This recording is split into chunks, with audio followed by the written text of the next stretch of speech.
Girls in the gangs on the American agenda. In neighborhoods where gang violence is a way of life, young women have stayed out of the fighting. No more. In the past year or two, police from New York to Los Angeles have had to confront the emergence of female gangs and an equally deadly kind of female violence. Here's Karen Burns. It is Saturday night in L.A., and this 16-year-old who calls herself Shy Girl is getting ready to go out. Her look is critical. It is designed to make a statement. Shy Girl is a force to be reckoned with. Shy Girl and her friends Bandit, Beaver, and Wicked are going out to kick it, to get down, to defend their hood, their neighborhood. They will use whatever it takes. Box cutters, knives, guns, screwdrivers, bottles, Uzis, everything. The violence level is such that as a child I was raised to respect women. Women were delicate creatures and so forth and so on. And you come out here and all of a sudden you're seeing guys with their throats cut because they were selling rock at this woman's territory. Beaver! Let go! The gangs call themselves Scissors, Dirty Punks, Kleenex, B-38s, and Down and Dirty. In defiance and in defense, they have broken away from male gangs, creating a language, a style, and a culture outsiders cannot penetrate. They roam the streets, staking out territory, dealing drugs, and asserting their strength and independence. Girls get in a gang because they want to be tough, to get their power from it. Tough is everything around here. If you're not tough, you just don't make it, you know. Soft people don't make it in this world. You can either be the victimizer or the victim, and I choose to be the victimizer. I guess they're losing their value of life, their own and other people's. A lot of times out here, women are treated like property. I mean, they're just something to be used, abused, and thrown out. And I think they're getting tired of it. Where do you want them lined up, Sergeant?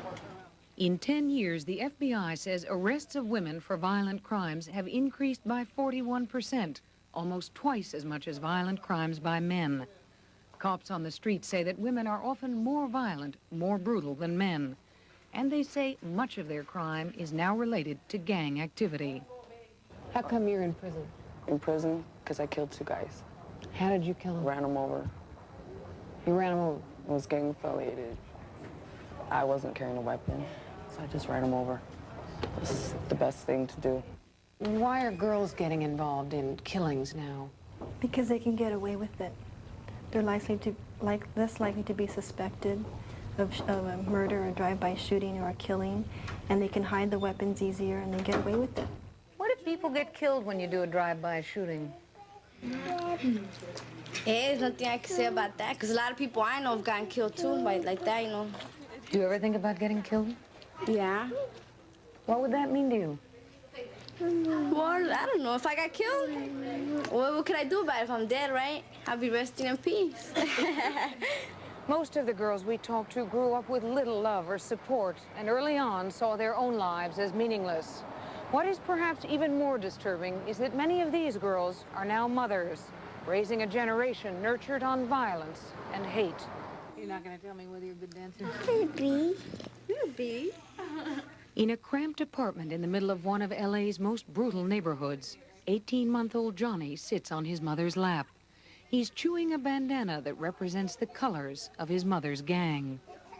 A baby born to a crack addict lies ill on a bed nearby. And out on the street, a little girl stands in the cold as drugs are sold around her. What do you want for Cynthia? A better life. What do you mean, a better life? Not being in a gang. What if Cindy sees all this and thinks it's exciting? Well, I mean, we'll try. All we could do is try to keep her out.